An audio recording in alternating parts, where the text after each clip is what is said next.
Good morning. Thank you all for coming. For those of you that I have not met, my name is Joanne Drake, and I currently serve as the Chief Administrative Officer for the Ronald Reagan Presidential Foundation. As is our tradition here, I would ask you to stand and join me and say the Pledge of Allegiance in honor of all the men and women who wear the uniform of this country around the world. I pledge allegiance to the flag of the United States of America and to the republic for which it stands, one nation, under God, indivisible, with liberty and justice for all. Thank you. Please be seated. Thank you all for coming, and welcome to all of our Pepperdine friends that are here today. It's great to see you here. We are thrilled to have the Ronald Reagan Professor of Public Policy from Pepperdine University back in our midst. Like all of you, we have sorely missed Dr. James Q. Wilson, and it is nice that we can bring this partnership back into play. We are thrilled to have this year's lecture be on such an important occasion as the 50th anniversary of the speech that has become known as A Time for Choosing. And it is my honor now to ask my good friend and all of ours, Dr. Jim Wilburn, Dean of Pepperdine's School of Public Policy, to come up and introduce our guest lecturer today.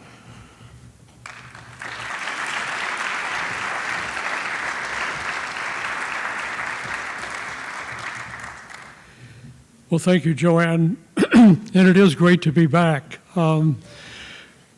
James Q. Wilson, I'm intended this morning to look up the date of the very first lecture he gave here, but it was in the late 1990s, and so for over 10 years we gathered here. The first time that he spoke, I remember Nancy Reagan being here in the front row, as well as Flora Thornton, who endowed the chair and talked to Nancy about it ahead of that announcement.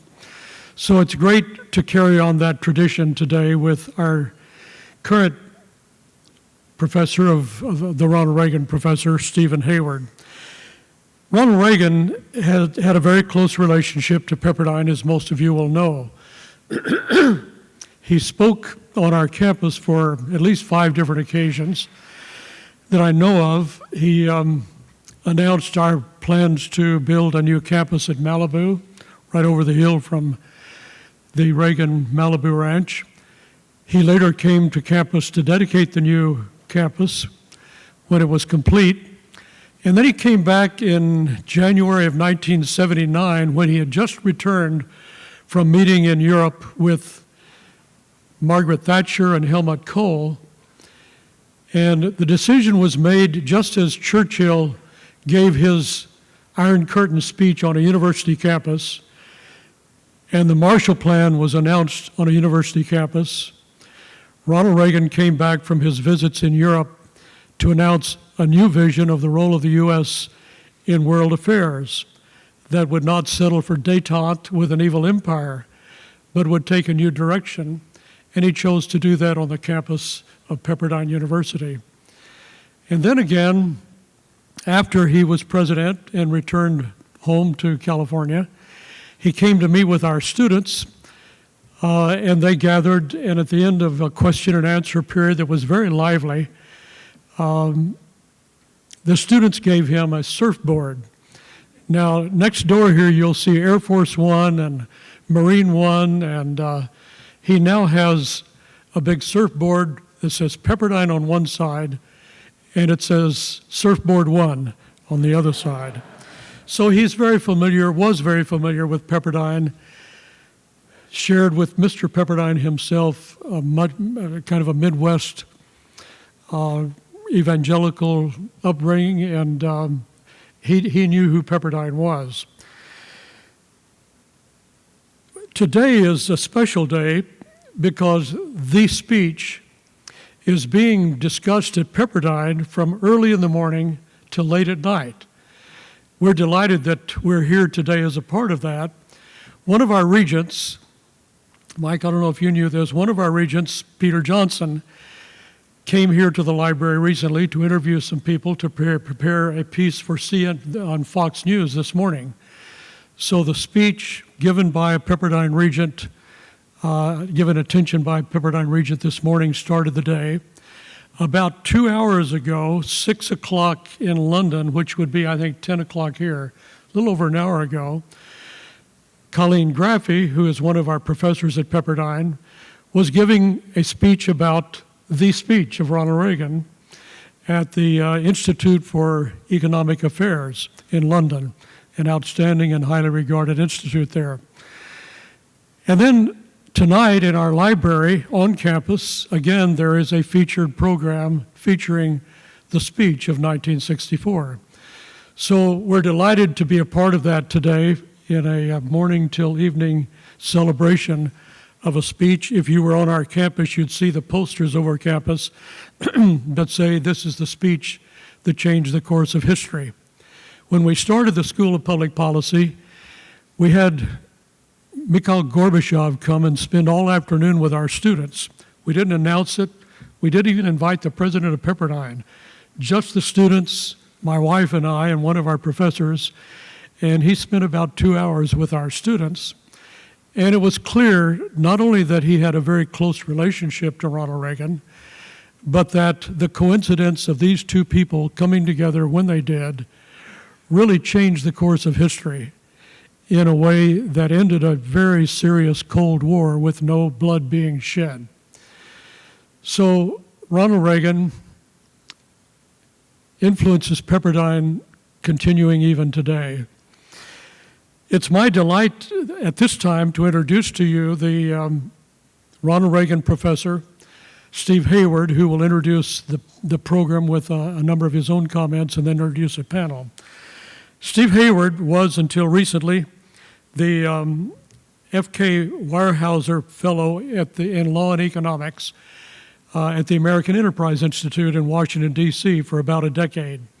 He's held a number of other posts, but many of us will know his byline coming from there for over a decade.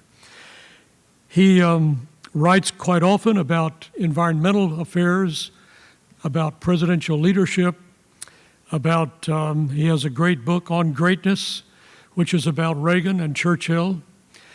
But the book that I most often recommend is a 2-volume biography of Ronald Reagan. Now, Lou Cannon, if you were not here, I would say what I usually say, and that is the very best thing you can read about Ronald Reagan is Steve Hayward's book, The Age of Reagan. I don't know, Lou, I've lost track of how many books you've written about Reagan, but the first introduction I had to Ronald Reagan was Lou Cannon's first book on Reagan called Ronnie and Jesse, or Jesse and Ronnie. And so we're here today to listen to Stephen Hayward introduce us to a reminiscence of the speech, and not only its importance, but the importance of what it set in motion. Steve has a great piece in the current issue of the Claremont Review of Books that indicates something similar to what you heard in the bit that I just heard on the screen here, that the person who really won in 1964, it just took another few years to count the votes. And that's quite clear as we look back. So at this time, it's my privilege to introduce to you the Ronald Reagan professor from the School of Public Policy, Stephen Hayward. Steve.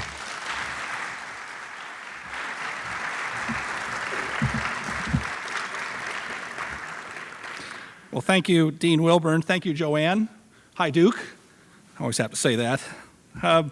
It's an extraordinary honor to be the Reagan professor at Pepperdine, not simply for the name itself, obviously, but also to be thought worthy to be a successor to the incomparable James Q. Wilson.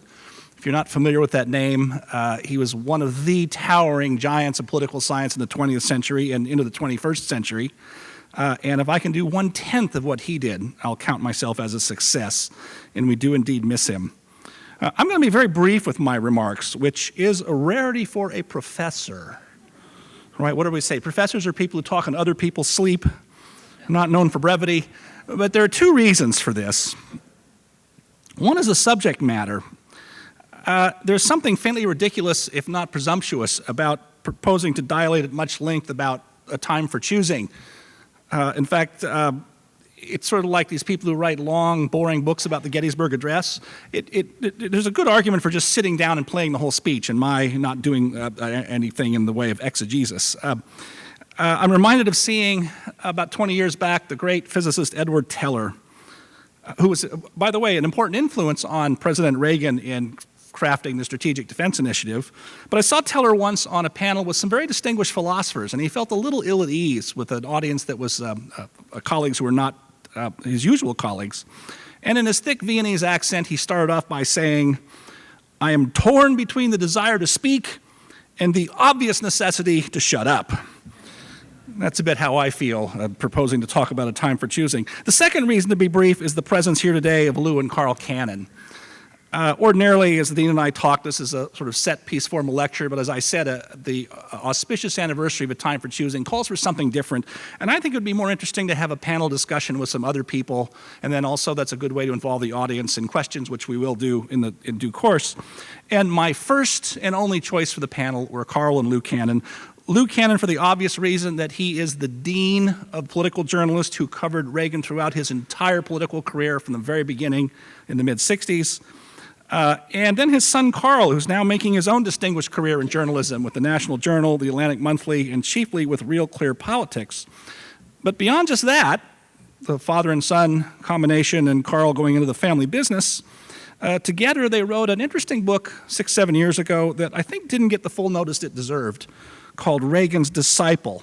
And it was a book that traced out the continuities and differences between President Reagan and the presidency of George W. Bush that was still ongoing at that time. And so Lou and Carl, you do me and the library a great honor by coming here today, and more about that in due course. The title of that book, by the way, Reagan's Disciple. Disciple is really a fitting word to use. Everyone today claims to be a Reagan Republican, but like the disciples of Christ, which coincidentally was Reagan's childhood denomination, these days conservatives and Republicans divide into more factions and sects than Protestants after the Reformation. And so sometimes it's good to go back to the very beginning, to the Time for Choosing speech, and look at some essential elements of Reagan's quite remarkable and effective political rhetoric and what it can tell us in general terms and things that might be usable today. Here's what I tell students, for whom Reagan, of course, is now purely a historical figure from the history books and not a firsthand memory. I tell students that there are really probably only 4 speeches that you can point to in American history that propelled their orators to the front rank of presidential contenders virtually overnight. The first one is Abraham Lincoln's famous Cooper Union address in January of 1860, which propelled him immediately to the front rank of the brand new Republican Party that was still trying to feel its way along as to what they were going to do and how to do it. The second was William Jennings Bryan's Cross of Gold speech at the 1896 Democratic Convention.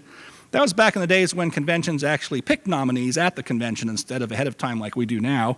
And 72 hours later, 36-year-old Bryan was the Democratic nominee because of that one speech. In those days, by the way, there wasn't television, but speeches tended to be reprinted on the front pages of the nation's newspapers, and people read them. So even though they were only given to comparatively small audiences, the nation could read these speeches and they would spread very rapidly. The third speech, I think, that belongs in this ranking, this is out of chronological order, but it would be Barack Obama's keynote speech to the Democratic Convention 10 years ago. Then an obscure state senator caught the nation's attention. Nobody had heard of him. And I think but for that speech, it's unlikely he would have been the nominee and then president 4 years later. And then the fourth one, of course, is the Time for Choosing speech. And now today, we hail Reagan's speech as a masterstroke and for a great success in launching the career that we're all familiar with.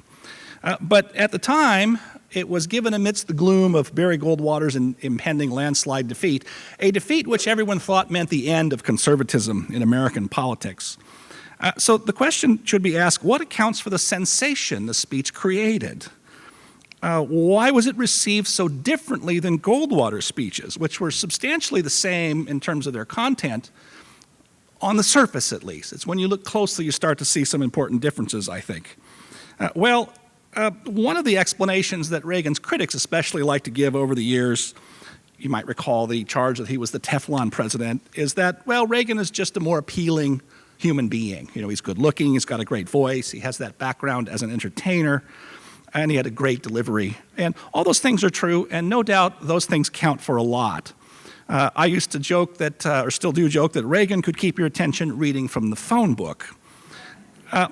But you don't succeed for very long in politics with only emotional appeals.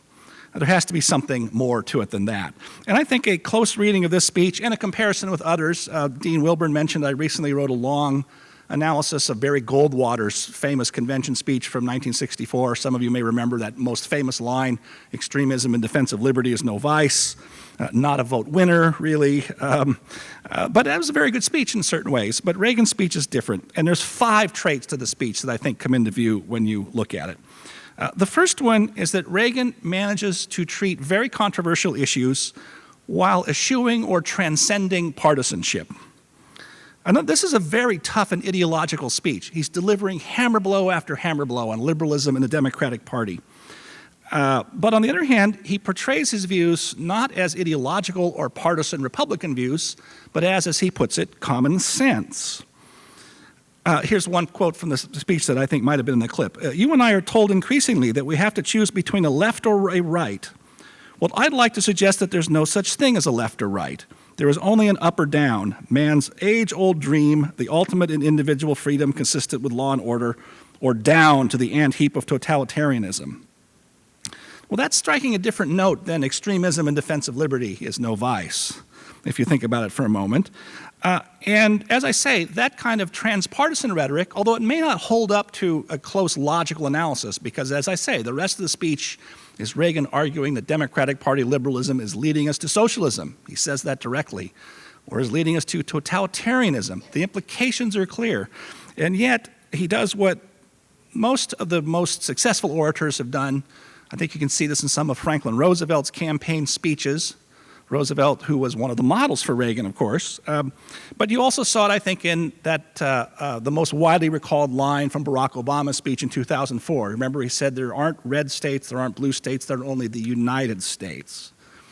Now, that's good rhetoric in a certain way. It emphasizes the really fundamental point that we are all one people, even if, strictly speaking, both in Reagan's case and Obama's case, it's not exactly right. We do have these serious divisions that can't be papered over.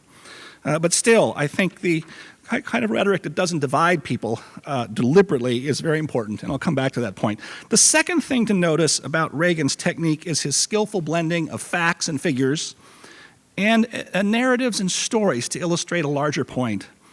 And so in a time for choosing, Reagan will rattle off how much money we're spending, regulatory excesses of various kinds. Then throughout, he will also then tell a story. And so right after he talks about how our budget's been out of balance for all these years and our taxes have done this and there's this problem and that problem, he then tells the story about the Cuban refugee. It was the one that was in the clip saying, you know, we don't know how lucky we have it.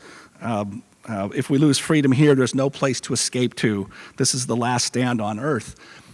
Reagan returned to that theme throughout the rest of his political career. And in fact, that same sentiment shows up in his farewell address in 1989, where he talks about the American American Navy ship picking up some refugees on the high seas in the South China Sea. And the Vietnamese the Vietnamese boat person, as we call them then, got up on the deck and said, "Hello, American sailor. Hello, freedom man." You can trace that right back to that passage in A Time for Choosing. The third notable aspect of Reagan's rhetorical strategy is that he claimed populism for the right. You know, populism is sometimes hard to define. There's a course on it at Pepperdine this semester, and the students say, we're trying to figure it out. But in shorthand, populism usually means the people versus powerful interest. And populism of the left, it usually means the people versus concentrated private wealth, you know, the robber barons of 100 years ago or Wall Street today and so forth. Reagan's populism is directed against concentration of political power in Washington, D.C., and that's the kind of populism you see in today's Tea Party, I think, very much so. And so one of, I think, the most significant lines or passages in this speech, which is full of them, is the one where Reagan says, "Well, I for one resent it when a representative of the people refers to you and me, the free men and women of this country, as the masses." He returned to that line over and over again in his radio addresses in the 70s. And he talked about how the question in this election is whether we're going to allow ourselves to be ruled by a little elite in a faraway capital. That's the voice of conservative populism. And by the way, it's not just conservatives who employ that kind of populism. The most successful presidential candidates, I'd say, ever since this time have been people who are A, outsiders, usually governors, and B, what do? They run against the mess in Washington. It's not just conservatives who do it. Jimmy Carter did it. Jimmy Carter's language in 1976 was almost indistinguishable from Reagan's on many points. Bill Clinton does it in 1992. Barack Obama did it to a certain extent, and made plausible by the fact that he actually hadn't been in Washington very long and didn't spend much time there even after he was in the Senate. But that works, and I think you're going to see that 2 years from now. It'll be a little tricky for Hillary Clinton to pull it off, but I think she will try. Fourth, this is a variation of the point I made a moment ago. Reagan didn't divide Americans on typical interest group or class lines. You know, Reagan's argument about the welfare state, about bureaucracy, the reach of government, his argument wasn't that it was bad for certain portions of the American public. It was just bad for the business class or the middle class. It was bad for all Americans. And that's a point that has been so easily lost. One thinks, I think, of Mitt Romney's unfortunate remark. It was made privately, to be sure, but still, his remark about the 47% won't vote for me because they don't pay income taxes. That's not the kind of thought Reagan would have ever had, and certainly would never have said it. Or another variation of this, popular with many of my conservative friends, is dividing the country between makers and takers, which Paul Ryan, I think, who I know quite well, has quite shrewdly recently recanted and said it was a mistake for me to use that language. That's because Paul has been spending more time, I think, studying Ronald Reagan's rhetoric. Reagan didn't talk that way. And again, to the extent that there is a problem with dependency that is corrupting, that's absolutely true, but that's bad for everybody, takers and givers alike.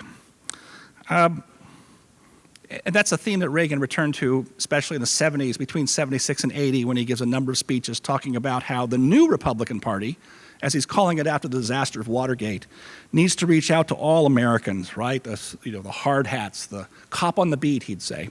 Not just the entrepreneurial class, which lately has been sort of the comfortable go-to base for too many conservatives, I think.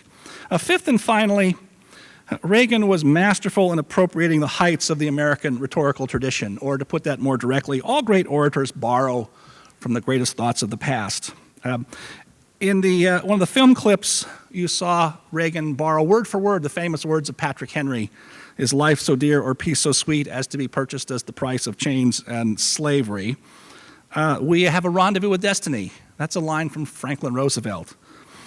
He said, are we going to preserve the last best hope of man on earth? That was a line that Lincoln liked to use, although that may actually trace back to the Jeffersonian era.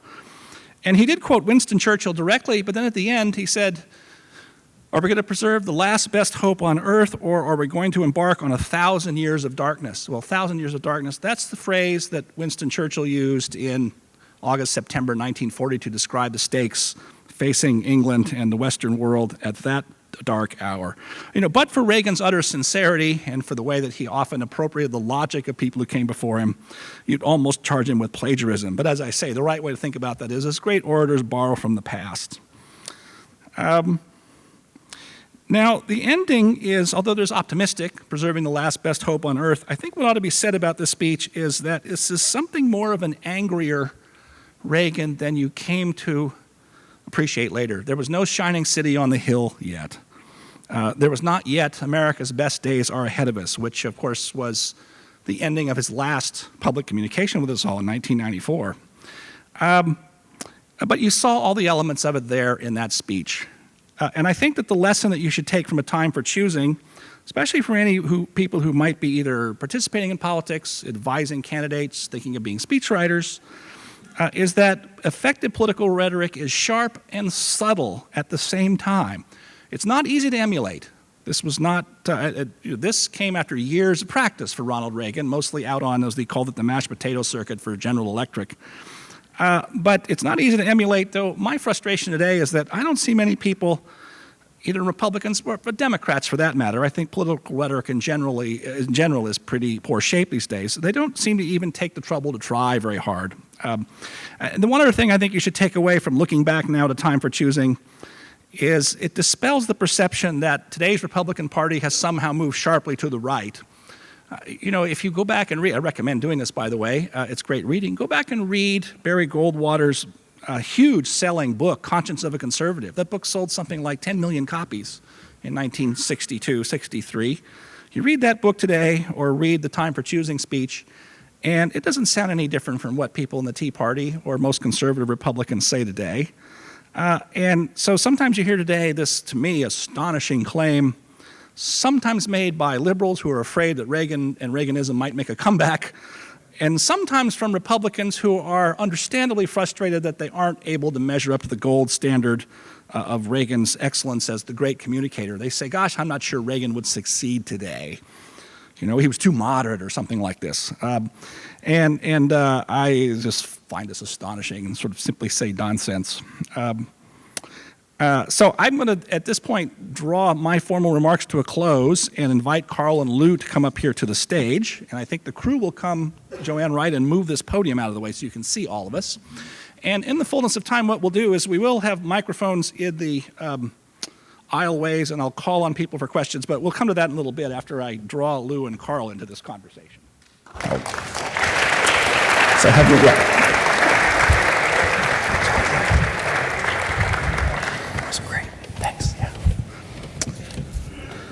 Give them 10 more seconds there. So what I want to do, Lou, is start with you. So I was in the first grade when the speech was given 50 years ago, so I missed it. But you saw it. And I wonder if you would reminisce for us a little bit on what you thought at the time. What you thought. I'll just stop there and let you tell us what you thought at the time and what you made of it. I'll do that. I just want to say to here, I've been at the Reagan Library many times, and it's a great institution. This is the first time I've been here with Steve. Steve and I were here on June together on the 10th anniversary of Reagan's passing. But I've never been here with my oldest son, Carl Cannon, who is, I'm prejudiced, but he's a wonderful son and a wonderful journalist. And I'm really glad to be, and I'm also happy to be here with my wife, Mary, who's my editor of First and Last Resort, and has helped me here so many times. Couple of things, Steve. I remember that speech very well, but I was thinking about this event, and I thought there are two dates in 1964. One is October 27th, when Reagan gave the speech, and one is a date that I'm quite sure is not on anybody's mind, and that date is May 30th, 1964. And that was the day that Happy Rockefeller had her baby, Nelson Jr., I think, and Nelson Rockefeller, who was facing Barry Goldwater in the California primary that year, and was in a poll that appeared on that very day 3 points ahead of Mr. Goldwater, decided that he would do the parental thing or the romantic thing or whatever and fly back to New York against the advice of every one of his advisors. And the advertising in the last 3 days of that campaign, which I remember Goldwater is hastily putting these things about what a moral man he is on the television, and it offended people. And the popular view, it happens to be mine. It's unprovable, except that Rockefeller had led Goldwater in every poll up till then. Is that that cost Rockefeller the California nomination, and it's really hard for me to see in the politics of that year how Goldwater, who had stormed through a lot of smaller states, would have been the nominee. I don't think Rockefeller would have been the nominee, but it would have been very hard for Goldwater to have been the nominee without that. So there wouldn't have been any Goldwater for Reagan to give that wonderful speech for. But in any case, what I remember, and the street in which I lived in San Jose at the time, I worked for the San Jose Mercury News. I was an editor. I had covered the convention for an Arkansas paper. It was an exciting convention at the Cow Palace in '64. What I remember about the speech was this. This is a week before the election. And by this time, even the most dedicated Goldwater partisans realized they were going to lose this election. And there was these people across the street from where I lived. How old were you in 1964, Carl? I'd rather not say. He's 20 years younger than me. I'm 81, so you can figure it out. Anyway, they... Oh, the Goldwater people across the street. Yeah. Yeah. They were really, really, really... the woman there, the woman was named Jan. She was very ebullient, outgoing. And she was down the first time I had ever seen her down. And she was down because she realized that Goldwater was going to lose. So this speech works does a number of things in different levels. For the Goldwater people, even though they still think they're going to lose, it is a real shot in the arm. I mean, she was so happy after she heard this speech. Look how he's saying all the things. He was really saying all the things she'd wanted Goldwater to say, or really, I didn't say this to her because I liked her saying them much better than Goldwater had said them. And it had another impact. It reached... most of us on the block were not Republicans. I was raised in a family that was a New Deal Democrat. And Reagan, by the way, always called the Democratic Party by its right name, the Democratic Party, not the Democrat Party, which is a way to repel Democrats for no good reason I've ever seen you would want to do if they're the majority party. And that speech of Reagan's, because of all the reasons that you outlined, the fact that it didn't cast the things in partisan terms, even though it was very ideological, the fact that it dealt with up and down rather than left and right, even though this speech was objectively quite a bit to the right of some of the speeches that Goldwater had given, it reached Democrats. And you're talking about people who call themselves Reagan Republicans now. Well, one of the reasons that Reagan became governor of California and became president of the United States is that Reagan reached a sizable number of Democrats. I think in 1984, when he was reelected in that landslide, he got the vote of one of every between 4 and 5 people who not only are registered Democrats, but consider themselves Democrats, vote Democrat in the United States. And that speech is important in my view because it was really, as Tom Reed has said, the only thing done well in that whole dismal campaign. But it was also a speech that curiously, even though it was quite conservative, was a speech that reached out to those of us who are not quite so conservative. And I think it established Reagan. You're quite right.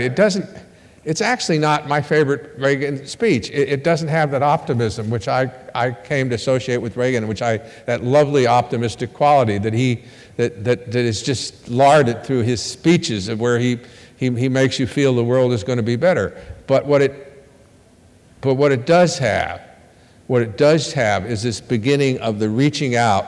And then, just to conclude this, what happens after this? The election's over. What do people remember? The only thing that if you are dismayed by the results, the only thing you really want to remember is Ronald Reagan. If you're not dismayed by the results, if you voted for Lyndon Johnson, you still remember Ronald Reagan. And then there's a year later, you remember the Johnson, I'm very critical of the media in the '64 campaign. But I'm not critical of them so much because they were so hard on Goldwater. I'm critical of them because they did not apply, as the academic Fred Logaball has pointed out in a book called Choosing War, they did not apply the same standard to Johnson. They asked what Goldwater would do after he was elected. And Goldwater's answers were frankly a little frightening, but they never asked what Johnson was going to do. And Johnson is planning all the time to send 500,000 people Americans into Vietnam.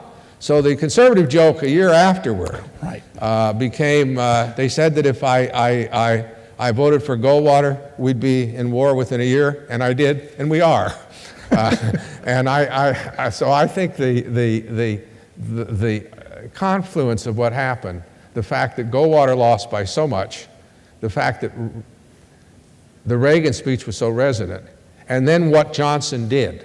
Which made it look like the Johnson campaign had been based upon a lie, which in some degree it had been. Right. All of that made Reagan suddenly, not only was he relevant, and the other thing that happened is that a lot of Republicans got wiped out in that election, not just conservative Republicans, moderate Republicans, people in states who were minor offices, who didn't take part in the national campaign. It was a landslide that went much deeper than in what it did to a party than, say, the Reagan landslide of '84, which was a personal endorsement of Reagan, I think.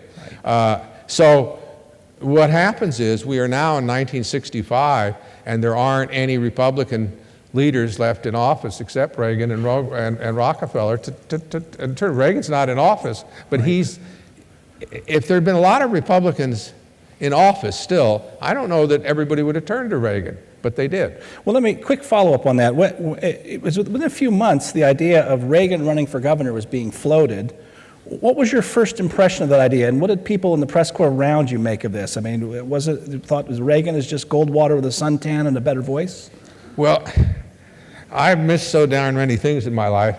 This is one I didn't miss as badly as I did others. Reagan came in '65.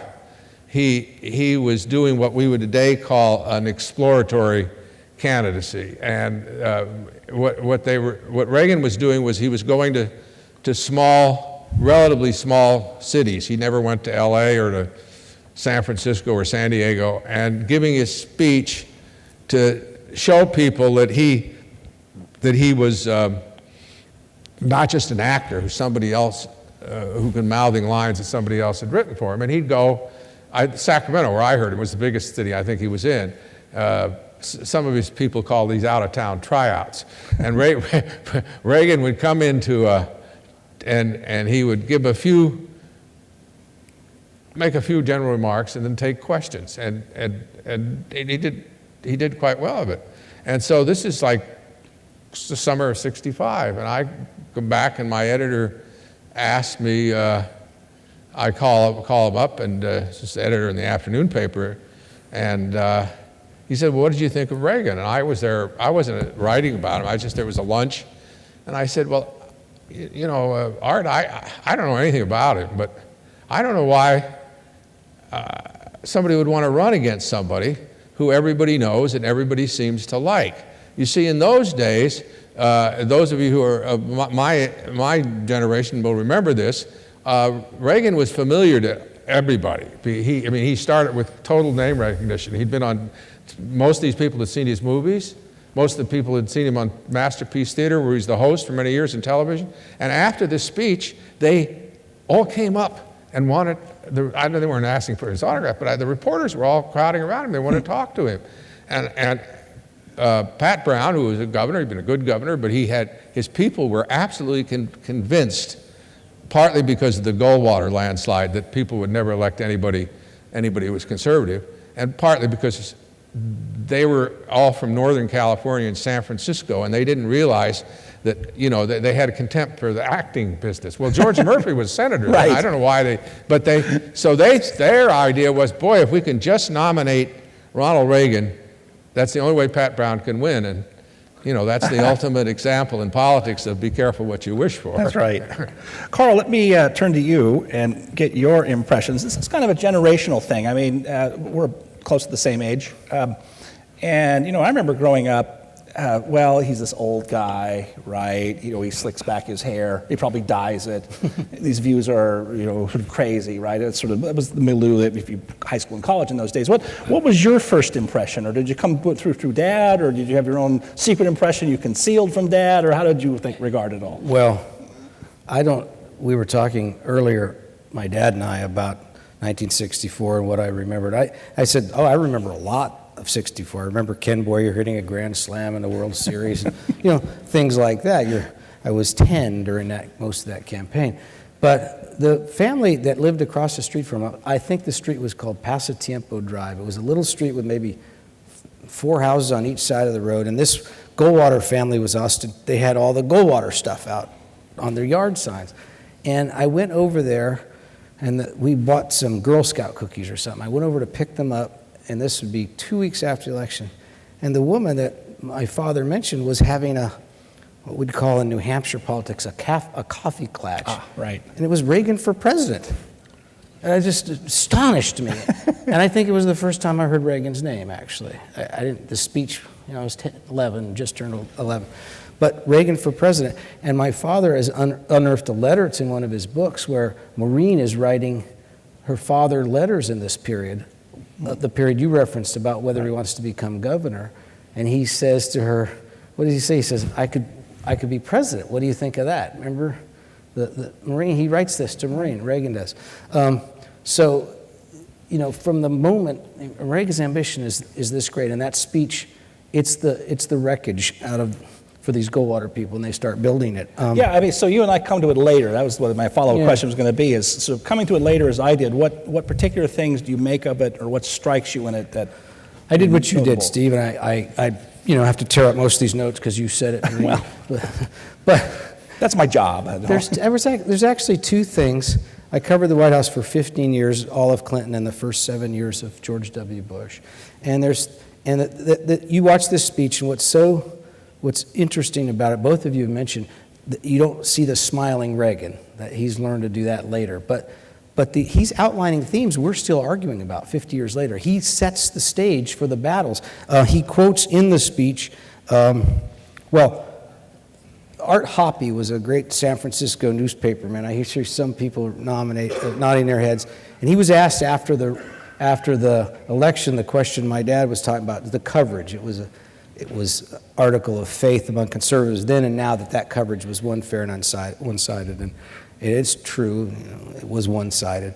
But Art Hoppe was asked by a class at San Francisco State of journalism students. Somebody said, do you think the press was unfair to Barry Goldwater? And Art Hoppe was a liberal, but he said yes. They quoted him. And this was the joke. But Reagan in this speech before that is turning that around. He's quoting the Democrats. And the toughest stuff that he says about the Democrats, he's quoting them.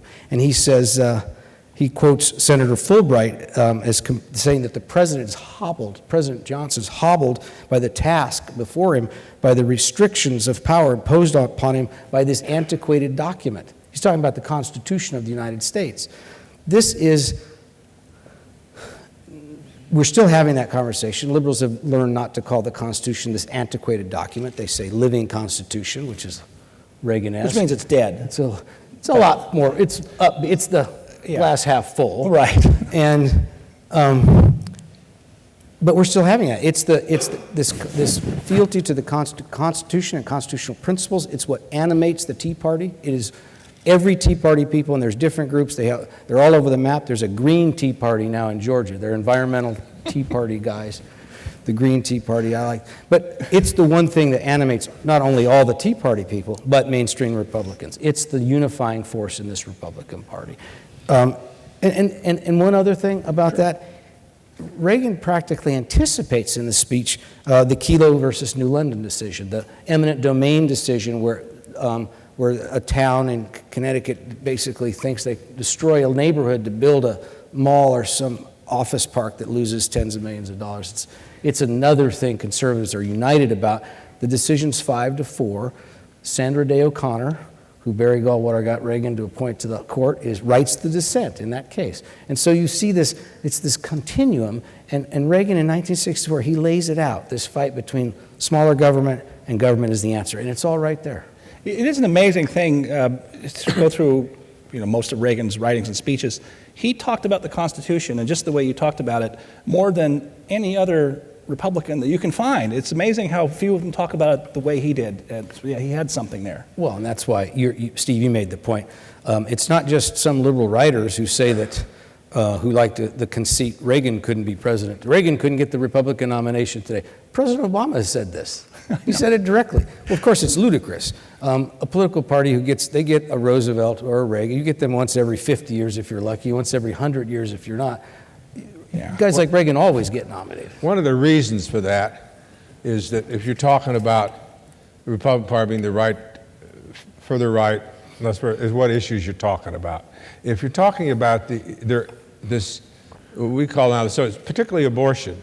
Abortion in the day when Reagan was running Reagan signed, as many of you remember, as a governor, the Therapeutic Abortion Act, which was a very, very permissive abortion law. But most of the Reagan got much higher percentage of Republican votes for that than he did Democratic votes, because the division on abortion in those days was almost entirely on religious lines. Catholics were opposed to it. Most other people who were not Catholic supported it. And all of the Barry Goldwater, Paul Laxalt, you know, the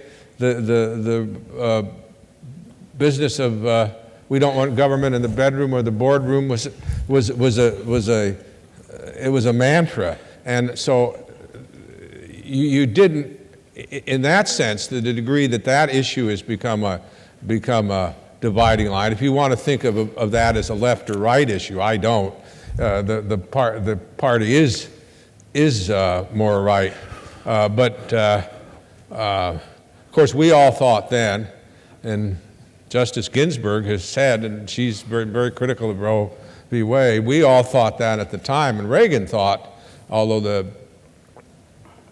Abortion Act thing was not his finest hour, but he thought that Reagan got absolutely no help on that from his staff. His staff divided on the same religious lines. The Catholics didn't want him to sign it, and everybody else did. And they forgot they were supposed to be helping the governor reach a decision. But we all thought that this issue would be decided not by the Supreme Court, but it would be decided in a series of state legislative votes. And Justice Ginsburg, who is, I think, the most thoughtful jurist on the left, has said many times that she thinks it would have been better for the country if that had happened. Well, let me argue with you just a little bit about this. I think you're right in this sense that in the mid-1960s, abortion, gay rights, all the things we now call the culture wars were not national issues. On the other hand, you do notice, I think, a couple of lines, and I think you also find this in the work of Phyllis Schlafly from then and Goldwater's book, but it crystallizes in one line of Reagan in A Time for Choosing, where he says the government, how does he put it, the government can't control the economy without controlling people, right? And the whole, and along with the line about whether a little elite, administrators in a faraway capital, ultimately. Don't want to push this too far, but ultimately a lot of those issues are prefigured in that understanding that the family itself is going to become a political issue. I think the handwriting was on the. I mean, part of it you actually allude to in reverse. You're right to point out about how Rockefeller's divorce was devastating to him politically, and then of course having a child born right in the middle of all that. And then, of course, Reagan does sign also a no-fault divorce law here in the state, right? But at the time, that didn't become a big, even the abortion bill didn't become big issues. Today, if we imagine a world today, if we had the old-fashioned divorce laws, and now it was proposed to liberalize and go to our current laws, it would now be, you can imagine what the fight would be about. It would fall out, I think, on similar lines as the way we see things today. And so that's kind of hard to make out, but I think you could see the seeds of that back then. Well, I wouldn't argue that, but I would say that the impetus for getting rid of abortion laws that were so restrictive came from two communities, the medical community. This is why Mrs. Reagan, whose father is a doctor, was for that bill, and the law enforcement community. And the person who pried that bill loose from committee, who said, we're going to send this to Reagan, we got all these Republican votes for it, and he was a Republican named Craig Biddle, who had been a district attorney and they were aware of the toll that was being taken by these backyard abortions. And that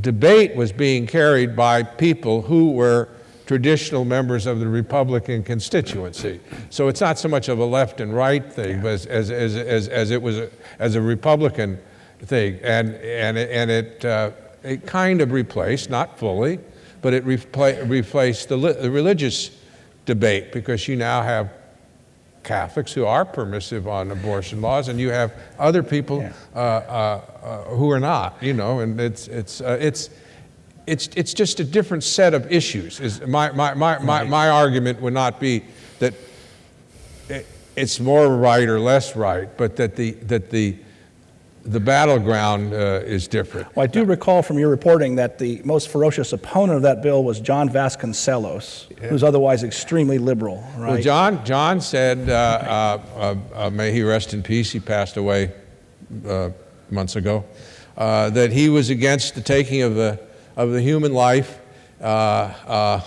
in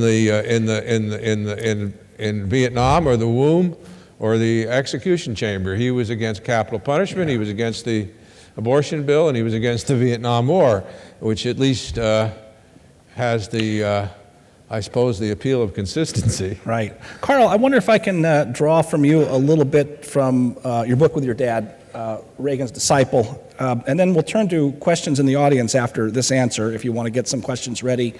And you'll want to wait for a microphone to arrive since we're live streaming this on the web. It's hard to, maybe it's not hard to summarize the book, but you will do it better than I can. But I guess maybe I'd put it this way. I'm trying to draw out the ways in which, I guess the phrase I'd use is the old cliche, so near and so far, right? There are certain ways in which George W. Bush was trying to emulate Reagan in substance and style, and yet not with the same result. So I wonder what particular observations from that book you think are relevant or that we should have on our minds. Well, I'll make two. The first is that George W. Bush, this was not our conceit. He said he was patterning his presidency after Reagan. I always wondered how that went down at Thanksgiving at Kenny Bunkport with his dad. Well, that was what was so interesting about it. You know, his father had been president, and he didn't say, I'm going to be like George H. And they're obviously very close. Although, I've learned this in subsequent reporting. I covered Bush 7 years. In every family, parents, a lot of you are parents, we're all children. Parents supposedly love their kids equally, but that's nearly impossible, equally. And so you try not, you know who your favorite is, you'd be tortured before you'd reveal it, but sometimes it reveals itself. And in that family, they had lost a daughter, and George W. Bush, as a very young person, a boy, he takes care of his mother. And she writes in her autobiography that she realized she had to rise off the couch. She was depressed. She was just stricken by this death of this child, Robin. And the shades were closed in Midland, Texas, and George is off looking for oil, and the other kids are running around, and Bushy, as she called him, is watching these other siblings. And a kid knocks on the door and says, "Can Georgie come out and play? And can you come out and play?" And he says, "No, I have to take care of my mother." And it's when she rouses her, says, "Oh, I've got these other kids." And so she's very close to George, and they are very similar, and they kneel you, and they're tough, and they're loving, but Jeb is more like his dad. And so these two parents, without ever announcing it to the world, but everybody in their world kind of knows, they each have a presidential candidate. The old H.W.'s candidate is Jeb. Barbara's candidate is George. George is the oldest. He thinks it's probably his by right. It's his, but not by right. It's his because Lawton Childs beats Jeb in Florida in an upset. And so then now George is first in line, and he becomes president. But so this idea that you had this, but as he grows older, his father and he are very close, and they love each other. But he wants to be Reagan. So then the second thing I'll say, so our job is to figure out, well, how much was he like Reagan? And the short answer is, not much. And why that is, it was almost a riddle. And we set out reporting it, and you write what you find out. We each covered these guys extensively, and we compared their records. And there's a couple pivotal places in the book, and one is George W. Bush's decision to invade Iraq and Ronald Reagan's decision not to invade Panama, which we were talking about this morning. Yeah. And in invade Iraq, remember, George, to be fair to Bush, he gave about 150 speeches on this subject. That's not right. He addressed it about 150 times between the State of the Union in 2002 and the invasion a year and 2 months later in 2003. And in every one of those, and some of them were just quick lines to the White House pool. Sometimes they were set pieces. He always gave multiple reasons, 6 or 7 reasons. And the Democrats said his constantly shifting reasons. That's not quite right. He always had a lot of reasons. And the one that seemed to animate him the most was the human rights dimension. We don't have presidents who talk about rape rooms, and this president did. So he went invade. But the reason he ended up giving the world and the Senate and the United Nations was weapons of mass destruction. And that was the legalistic reason to go. And in Woodward's great reporting on this, Bob Woodward, there's this scene in the White House where Bush finally sort of late in the game says, well, are we sure that there's weapons are there? And George Tenet, this CIA director, is a little over his head, jumps up and says, it's a slam dunk, Mr. President. And as far as we know, that's the end of it. There's not a, I've never found in covering him, we didn't find looking for the book, nobody else has found another instance in which Bush pressed these guys. But this is what Reagan did. We don't remember Panama very well because Reagan didn't do it. George H.W. Bush did it. But he pressed these guys and pressed them. And we went to the Hoover Institution and Schultz's papers. Schultz is the one who writes about this. Finally, they're pressing this, and Ed Meese finally says, Mr. President, law enforcement is behind this. Ed was now, by then, Attorney General. And Reagan says something to the effect, well, Ed, that makes me think less of law enforcement. And Reagan kept talking about, they think of us as the Colossus of the North, a phrase he used in public. What's going to happen? He presses these guys on everything that could go wrong with Panama. And so I think to us, there's a lot. I mean, it's a book. It's not an article. It's not a 700-page word column. But the point is that Reagan's practicalness, his presidents are judged on a lot of things, but mostly they're judged on whether what they do works. And Reagan was always looking around the corner to see if it wouldn't work. He was a very practical person. And so this soaring rhetoric, this optimism we associate with him was part of it. The other part of it was he wanted these things to work. He asked these questions, and he was much more engaged than even the people his supporters thought he was in this process. And George Bush turns out to be the dreamer and the optimist, the guy who sort of hopes things will turn out well. And so it's not really what you think. Yeah, so I mean, I do remember a little from your book, I think, is that, you have, it's hard to decide whether Ronald Wilson Reagan, middle name Wilson, is more of a Wilsonian idealist, which you could sound like at times when he talked about the Soviet Union, or whether he was in fact more of a realist in certain ways, when in fact we know he was very critical of Kissinger-style realism, right? He's very hard to figure out, isn't he? Well, I write a chapter in that book that is in defense of Wilson, which is unusual for me. I couldn't have done just it. pointing Yeah, out, me neither. just You're pointing well out- on your own. You're on your own now, Lou. No, it's just only in the sense that Wilson is caricatured now. He didn't believe, he took a very long time before he agreed to get us into war, and originally the British were very critical of him because he wanted to be even-handed, and even after the war, he was asked to intervene in Armenia and anything, and he says they can do this themselves. Anyway, I'm not going to defend Wilson here. I'm just going to say that Reagan was very well aware of the context in which he operated, and the context of this speech even, but much more dramatically a year after this speech, and all through the next several years, where Reagan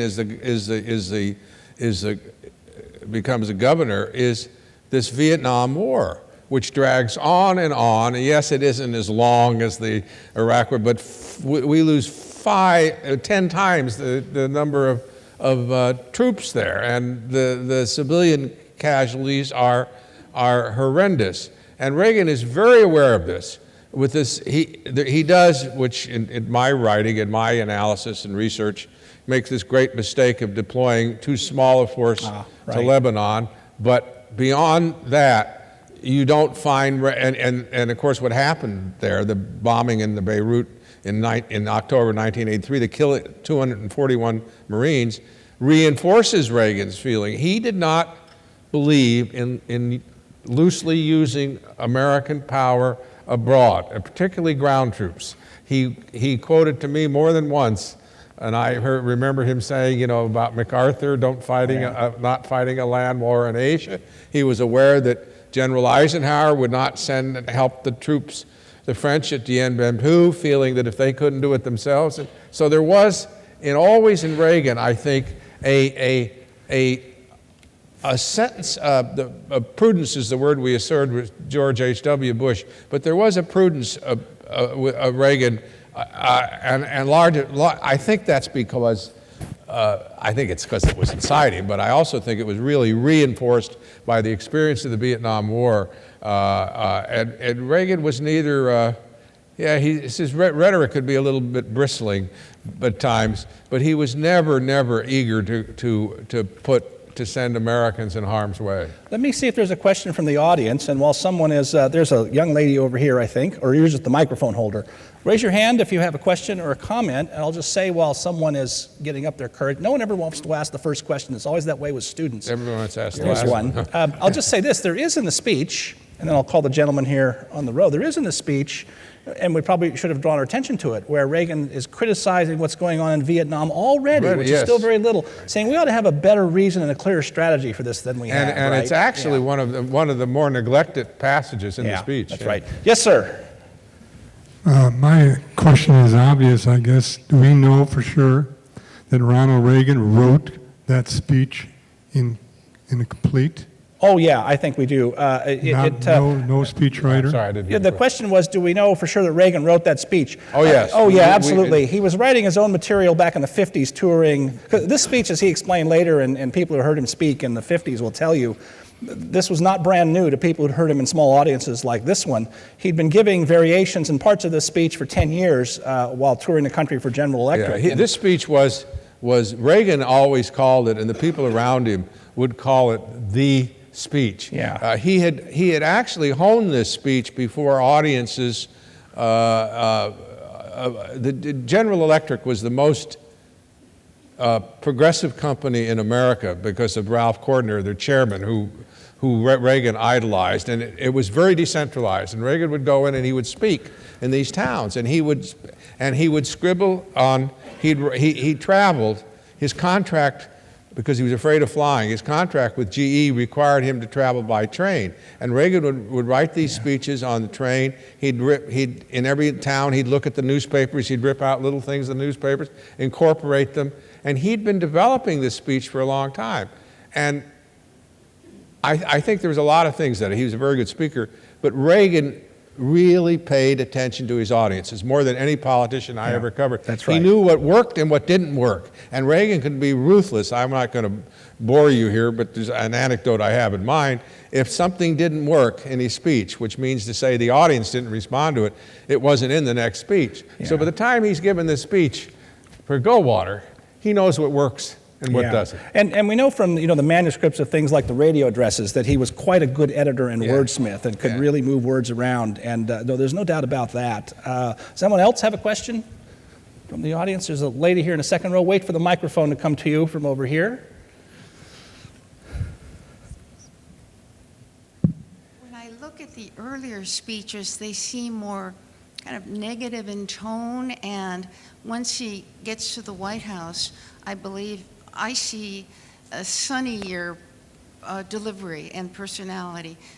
Could Lou comment on that? Did you notice that at the time? Yeah, I was going to ask Lou that very question myself. It was on my list. The lady was saying, as we observed, this speech is kind of an angry Reagan, right? And he's speaking very quickly. The later Reagan slows down more, and the style changes a little bit.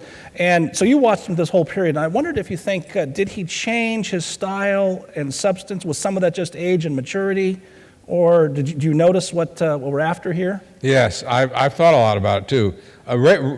Reagan had been battling like crazy to give this speech. The Goldwater people didn't want to get him to give it. As strange as this sounds, they thought this speech would be.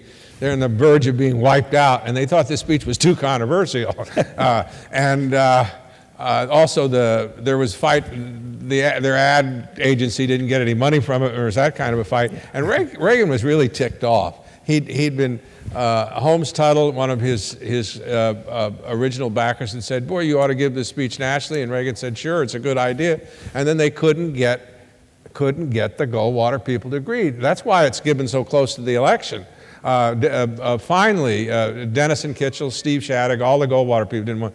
Finally, Reagan calls Goldwater, and Goldwater says, "Okay," and they really couldn't stop him.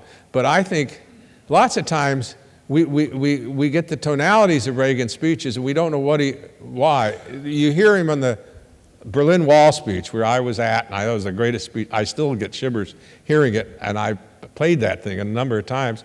And Reagan's voice is raised. You think he's really angry at Gorbachev. He's not angry at Gorbachev at all. He's angry at these loudspeakers trying to drown him out on the other side of the Brandenburg Gate. There's an element of that in this speech. Reagan had to fight to give a speech that, frankly, the Goldwater people should have asked him to give early and give over and over again. But the other thing about Reagan is he does change. The core of Reagan doesn't change, but we all change, and Reagan becomes much more.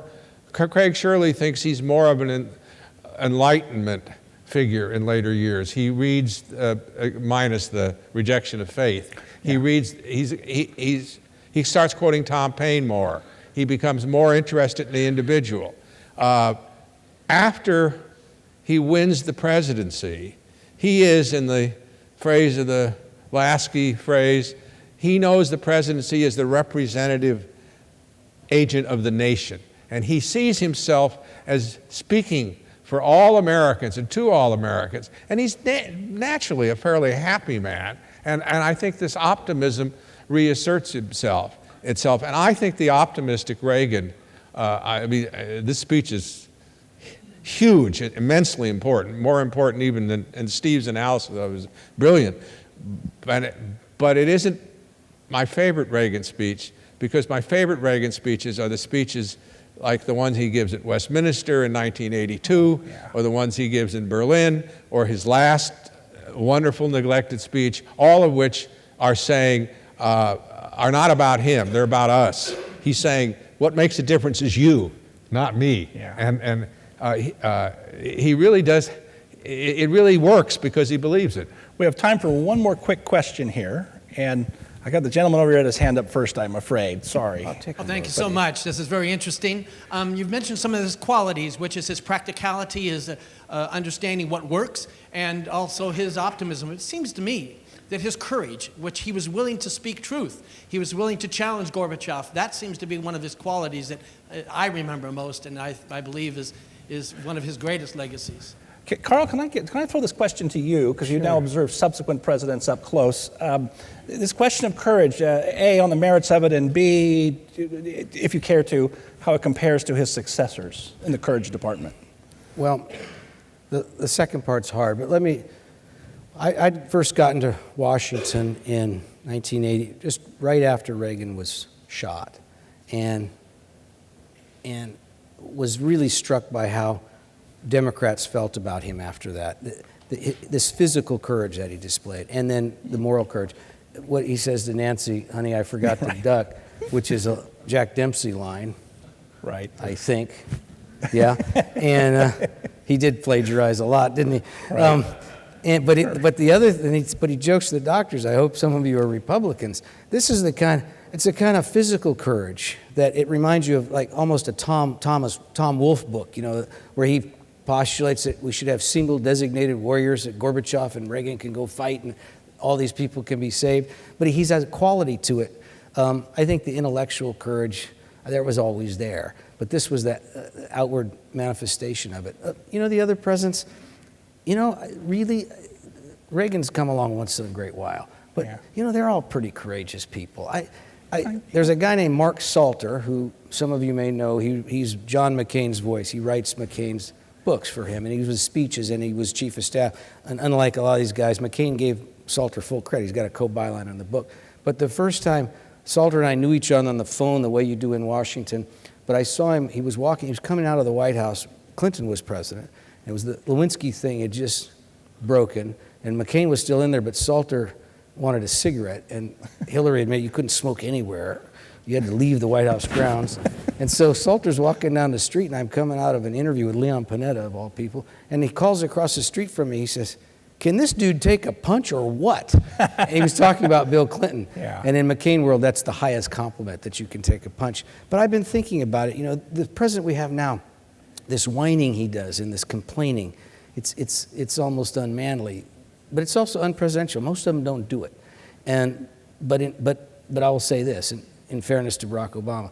You know, the threats that they've gotten, I know a few of the Secret Service agents. I mean, none of these guys become president who don't have courage. That actually is my thought, Steve. I think maybe we can squeeze in one really You quick had to question. go over from- here, this gentleman. And this Is one this, too. oh, maybe we'll get two if we're really fast answers. You go first, and we'll go you, and then we got to wrap we'll it up. try and be tighter. Yeah. Let me ask maybe a two-parter. How would you compare and contrast the conditions of the country domestically and globally 50 years ago when Reagan was talking about it to today? And secondly, Steve, we were told you write on presidential leadership. We know how important that is. If you were to write a book or probably a pamphlet on President Obama's leadership, what would you say? Yeah, those are, yeah, we have, that's the problem is those both require another hour. So I think let me get the second other person's question here. I'll just see if we can't harmonize these and get out neatly and within our time limit here. Yeah. I just wanted to point out that this is the same day that President Reagan gave his speech on the events in Lebanon and Grenada, October 27, 1983. And it had been 19 years since the time for choosing, and now that's been 31 years. Yeah. Someone you mentioned earlier about Lebanon, and so this is October 27th is another anniversary of one of his speeches. Yeah, it's another. He's done it. We can tie them all together. Yeah, we can Okay, actually. I think. So go ahead. So what replaces this? So the Cold War is won, but we have a new enemy. It's worldwide Islamic radicalism, and Reagan is credited by many conservatives. They probably give him too much credit for ending the other war, but he was there at the beginning of this war, and this may be another 50 years. We're fighting. How did I do? Tied them all together? Not bad, yeah. And my thoughts are, if you think about the Cold War, where nowadays it looks all neat and tidy and packaged and wasn't that clear, and people sometimes make this, it was much simpler then. That's not what people said at the time, of course. But there was that period between roughly the end of World War II and 1950 when we stumbled along not knowing what we were doing. We were in a new situation. People didn't really want to be involved in Europe on a permanent basis, and Harry Truman and we had to stumble our way along to finding doctrine, and it really wasn't settled, I would argue, until you get Eisenhower elected in 1952, fully committing the Republican Party to internationalism. It was still in doubt up till that point, with people like Bob Taft saying, no, we don't want to be in NATO, and the Marshall Plan's just a waste of money, and so forth. That's just one little thing that I'd say we can talk about that all afternoon. Presidential styles, I'll just say this, the pamphlet version would be, Democratic presidencies tend to be, this goes back at least to Kennedy, they tend to be organized more like college faculties. Jimmy Carter's presidency was like that for a while with no chief of staff. Republican presidencies tend to be more corporate. And George W. Bush, our first and only MBA president, ran it very much that way. Barack Obama's presidency is even worse in this respect. It's very much the faculty lounge presidency, I think. I'd put it that way. And then I'll stop there and go on. But the only thing that I think you have to say about Reagan's presidency, it's quite, the only other person you can compare him to this was his first idol, FDR, is that Reagan listened to everybody. He appointed as a chief of staff James Baker, who had not only he'd been the chief of staff of his last two political opponents. And I mean, would any other president do that? Well, to ask that question is to answer it. Reagan didn't care where you came from. This was also the way he kind of was about knowledge and life. He would talk, it drove some of his aides nuts, because he would call and ask you in the aisle, what do you think about this? And waiters and people who come in. Reagan was a Democrat with a small d, the most, I think, democratic president we've had since Abraham Lincoln, in that he believed in the wisdom of ordinary people. He really took seriously the part of the Declaration of the decent respect for the opinion of mankind. He didn't think that the people who ran his opponent's campaigns were evil or his enemy, and his only question when they came to Stu Spencer and Nancy Reagan and Mike Deaver all thought they're going to have to sell Ronald Reagan on Jim Baker as his chief of staff. The only question Reagan asked when they spent a lot of time about this was, do you think he'd do it? I mean, he wanted, Jim Baker is in the minds of Bob Strauss and a lot of other people on the other side, the best chief of staff that the White House ever had, and he was Reagan's. And Reagan did this. He had, he picked, he had a disastrous chief of staff as governor, and he replaced him with Bill Clark and Ed Meese, and he did very well. Reagan picked people, listened to people. That he's much more broad-gauged than Obama or Carter, but he's also more broad-gauged than Nixon or any other Republican president, with the possible exception of Dwight Eisenhower. Now, I'm going to get in trouble with staff here for having run overtime. Okay, what I want to do now is... Blame me. No, it's perfectly fine. I want to bring Joanne Drake back up to draw us to a close, but thank you, Lou. Thank you, Carl, very much for this. This has been really fun.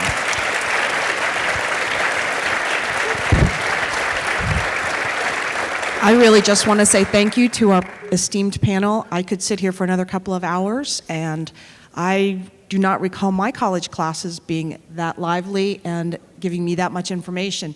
So I thank you. Speaking of that, this is actually a college lecture today. I know we have some Pepperdine students here, but for all of you who are non-Pepperdine students, you get points for continuing education today. And the dean has asked me to let you know that before you leave today, if you'd like to receive a copy of today's program, all you need to do is fill out the forms that they have out there with your name and address, and they will provide you one.